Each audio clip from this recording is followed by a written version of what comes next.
حضور نے فرمایا تمہیں بتاؤں کہ سب سے بہتر خزانہ کیا ہے کہ المرأۃ الصالحہ کے گھر کے اندر صالح بیوی ہو، دین والی بیوی ہو، اور اس کے اندر 3 صفتیں ہونی چاہیے. یاد رکھیں، اگر میری بیٹیاں، میری بہنیں حضور کے اس فرمان کو بالکل مضبوطی سے پکڑ لیں تو ان کے گھر دنیا میں جنت بن جائے.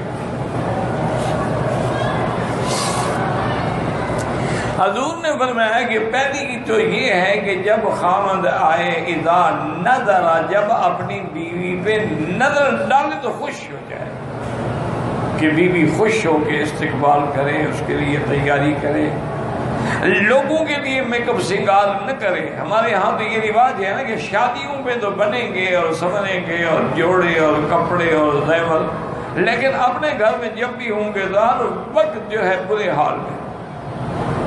حالانکہ سب سے زیادہ حکم تو یہ ہے کہ آدمی اپنے خاوند کے لیے بنے سنورے. حتیٰ کہ ایک حدیث میں آتا ہے کہ جو عورت سنگار کر کے، غسل کر کے، خوشبو لگا کے گھر میں اپنے خاوند کا انتظار کرتی ہے، خاوند آتا ہے وہ خوش ہو جاتا ہے، فرمایا اس کو اس مجاہد کے برابر ثواب ملتا ہے جو دشمن کی سرحد پہ گھوڑا باندھ کے پہرا دے رہا. یعنی مجاہد، جیسے وہ مجاہد دشمن کو روک رہا ہے، یہ شیطان کو روک رہی. تو سب سے پہلی خوبی تو عورت میں یہ ہو کہ اذا نظر سرت ہو، جب دیکھے تو خوش ہو جائے. وَإِذَا أَمَرَهَا أَطَاعَتْ ہو، جب خامد کوئی حکم کرے تو اس کی تعمیل. حتیٰ کہ ایک روایت میں تو یہ سخت لفظ بھی آیا ہے کہ اگر خامد کہے کہ یہ پتھر اٹھا کے اس پہاڑ پہ رکھو، وہ رکھ رہ سکے، اب ان کو اتار کے پھر یہاں رکھو، تو اس کو کرنا چاہیے کہ اس کے لیے اطاعت ضروری.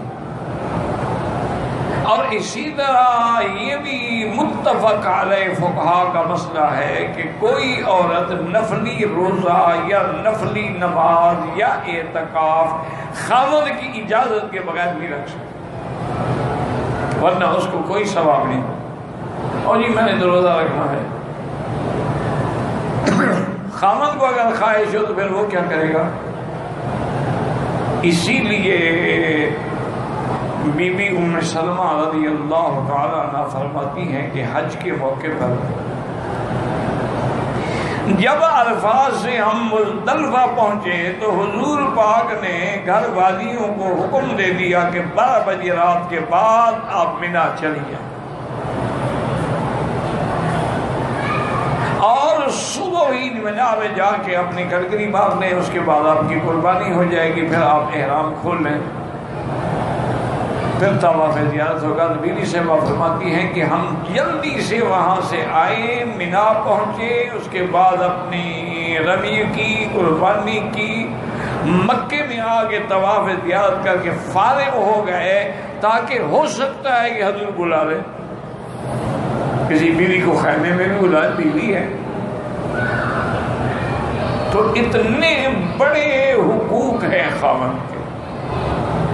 یہ بھی حضور نے فرمایا کہ اگر اللہ کے سوا کسی غیر کو سجدے کی اجازت ہوتی تو میں بیوی کو حکم دیتا کہ شوہر کا سجدہ کرے. اور یہ بھی حکم ہے کہ خاوند کی اجازت کے بغیر عورت اپنے گھر سے باہر نہیں جا سکتی. حتیٰ کہ فقہا نے لکھا ہے اس کا کوئی بھائی، کوئی عزیز، کوئی باپ بھی فوت ہو جائے، جب تک اجازت رہے وہ گھر سے نہیں نکل سکتے.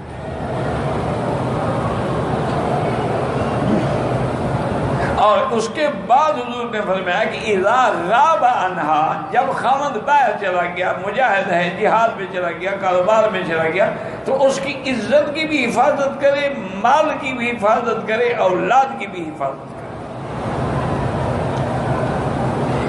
یہ نہیں ہے کہ مردوں پر حقوق نہیں، مردوں پر بھی حقوق ہیں. وَلَهُنَّ مِثْلُ الَّذِي عَلَيْهِنَّ بِالْمَعْرُوفِ، جیسے عورتوں پر حق ہے اسی طرح مردوں پر بھی حق ہے کہ اس کے نان نفقے کا، اس کے کھانے پینے کا، اس کے معاملات کا، ضروریات کا، اس کی خوشیوں کا ہر لحاظ سے خیال رکھے.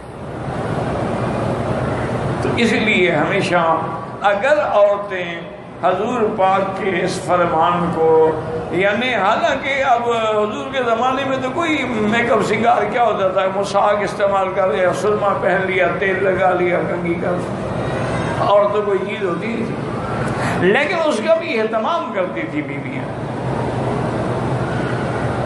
جس طرح ایک دن حضرت ابن عمر آئے حضرت ابن عباس کو ملنے کے لیے، کوئی مسئلہ پوچھنا تھا، تو رات کافی گزر چکی تھی، یعنی عشاء سے بعد متأخر وقت میں آئے تو دیکھا کہ حضرت ابن عباس غسل کر کے اچھے کپڑے پہن کے خوشبو لگا کے اور بالکل تیار کھڑے ہیں۔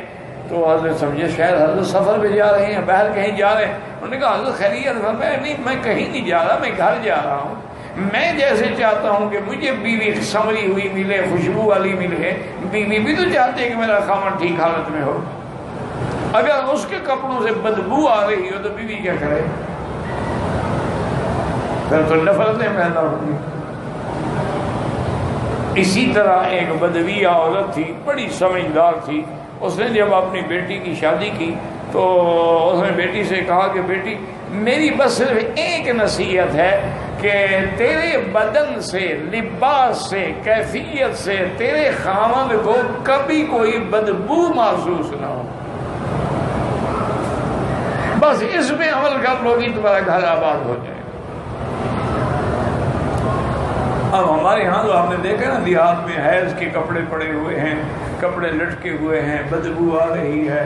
اچھا ایام حیض ہے، ایام حیض ہے، جنابت کا غسل نہیں کر سکتی نا، ویسے صفائی کا غسل تو کر سکتی ہے، روزانہ چاہے کرنا چاہے، وہ تو منع نہیں ہوتا۔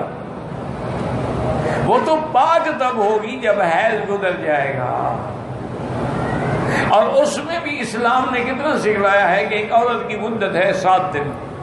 7 دن گزر گئے، یہ نہیں بس گزر گئے، یہ ہاتھ لگا کے جی بلیڈنگ نہیں ہو، نہیں، حکم ہے کہ اندر کپاس رکھے، اور کپاس پہ کوئی اچھی سی خوشبو لگا کے رکھے کہ جیسے آدمی کو خوشبو پسند ہے اسی طرح عورت کے رحم کو بھی خوشبو پسند ہے۔ اور دوسرا اس خوشبو کا فائدہ یہ ہوتا ہے کہ اندر جو بدبو ہے، کریا ہے، وہ گندا خون گزرتا رہا ہے، وہ بھی صاف ہو جاتا ہے۔ حضور کی خدمت میں ایک عورت آئی، اس نے آ کے پوچھا کہ یا رسول اللہ میں اگر حیض سے پاک ہو جاؤں تو غسل کرنے کا طریقہ کیا ہے؟ حضور نے فرمایا بیٹی پہلے تو کپاس اندر رکھو، تسلی کرو بھی خون بند ہو گیا ہے۔ اچھا وہ بیچاری کو سیدھی سادھی حضرت نے کہا رسول اللہ کپاس کیسے رکھے؟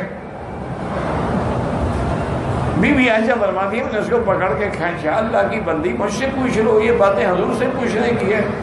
اور کہا اور کس سے پوچھے؟ یہ دین نہیں ہے؟ جب دین ہے تو دین میں حیا کس بات کا ہے؟ اللہ لا یستحی من الحق، اللہ حق بیان کرنے میں استحیا نہیں فرماتے، تو بندی کا کیا ہے؟ حضرت عبداللہ ابن عمر رضی اللہ تعالیٰ عنہ کا واقعہ مبارک ہے کہ جب وہ مکے میں آئے حج کے دنوں میں، میاں بیوی دونوں اکٹھے تھے، طواف زیارت کیا، صفا مروہ دوڑے، احرام تو پہلے کھل چکا تھا۔ جب وہ واپس اپنے خیمے میں مینا میں پہنچے تو بیوی سے کہا کہ مجھے خواہش ہے، کہا اللہ کے بندے میرے بال نہیں کٹوائے۔ تو جب تک آدمی بال نہ کٹائے وہ تو احرام سے نکلتا نہیں، میں تیری خواہش کیسے پوری کروں؟ حضرت عبداللہ فرماتے ہیں میں نے کہا ادھر قریب ہوگی تو اس کے بال آخر میں میں نے دانتوں سے پکڑ کے کاٹ دی۔ میں نے کہا اب تو کٹ گئے؟ میں نے کہا ہم تو کٹ گئے۔ وجہ کیا ہے کہ ان لوگوں کو حلال میں شرم نہیں تھا، ہمیں حرام میں شرم نہیں۔ اپنی بیوی ہمارے ساتھ حج میں ہو، ہم اس کو کہ وہ مکے مدینے میں یہ کام تمہیں ہر وقت یہی خیال رہتا ہے، پاک مقام ہے، پاک جگہ پہ ہے، پاک جگہ ہے تو یہاں جتنے بچے پیدا ہوتے ہیں بغیر میاں بیوی کے ملنے سے پیدا ہوتے ہیں، آسمانوں سے گرتے ہیں، یہ کیا بات ہے؟ تو ان چیزوں نے، جھوٹی رواج اور رسموں نے ہمیں، اچھا اور اگر حرام مل جائے نا تو نہ مولوی چھوڑے گا تو نہ قاضی چھوڑے گا، پھر نہیں سوچے گا کہ مکہ ہے، مدینہ ہے، حرم ہے، مفت کا مال ہے، مل گیا ہے، موقع ہے، فائدہ اٹھا لو۔ انا للہ۔